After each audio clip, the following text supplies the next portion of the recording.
Our first prize winner for the 2011 String Poet Prize, Pramila Venkateswaran. Okay. Venkateswaran. That's better. Pramila Venkateswaran. Okay. Pramila is the author of Thirtha, Uganda Press in 2002, Behind Dark Waters, Plainview Press, 2008, and Draw Me Inmost, Stockport Flats in 2009. An award-winning poet, she has performed her poems internationally, most recently in the Geraldine R. Dodge Poetry Festival.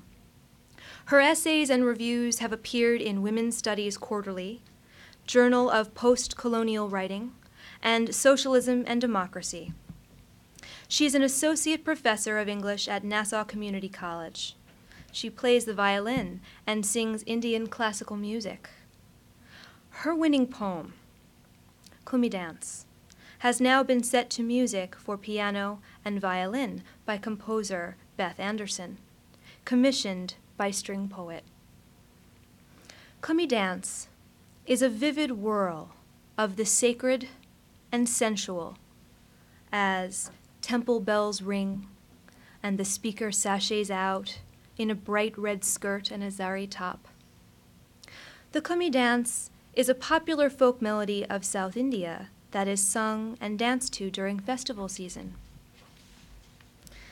Venkateswaran's poem brings the reader into the thick of the earth, into the thick of the dance, as the earth awakens to bells and song, as anklets ring and skirts whirl, as the scent of jasmine lingers in the air. Kummi Dance is a rich experience for the senses, a poem of celebration and centrifugal force as the whole world claps the kummi round and round. It is a poem of music, of exhilaration, and how it dances. This poem, in its breathlessness, dances like Auden advised, till the stars come down to the rafters. Dance, dance, dance till you drop. I give you Pramila.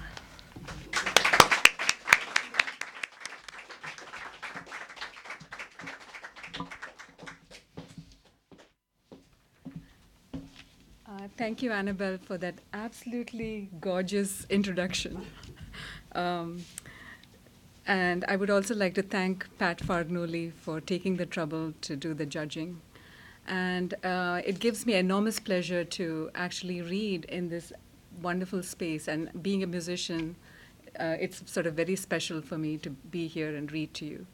And I never expected that this poem would actually be set to music. And so I'm very curious, to hear the pianist and the violinist's rendition of the poem. This poem is part of a whole book that I'm writing about my grandmother's life. And my grandmother was a musician, and but I have very little memory of her. She died when I was probably like 7 years old or 8 years old. So in a way, it's good that I don't have many facts about her life, because I can totally go into my imagination and just use some of the memories I have, but totally given to the imagination. So in a way, I've let the imagination sort of take over in many of the poems that I've been writing about her life. So this particular poem goes into the youth section, where I'm talking about her life as a child, as a young girl. So I imagine her dancing at the local temple, with a whole bunch of other girls. And so here is the poem. Kummi Dance. It's evening. Lamps are alive. Temple bells ring. I sashay out in a bright red skirt and a zari top. Sukanya, Radha, and Padu run to meet me in their finery.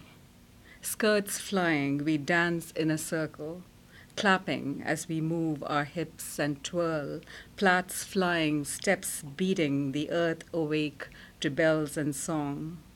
Clap, clap, clap, we dance the kummi. The whole land claps the kummi round and round. We call her sweethearts, the ones promised to us to fill us with joy, more passion than we know. Soon it'll be time to wear our mother's wisdom.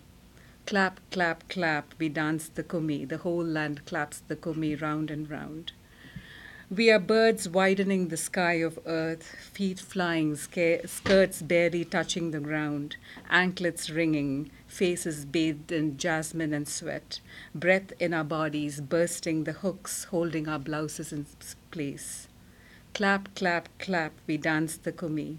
The whole land claps the Kummi round and round.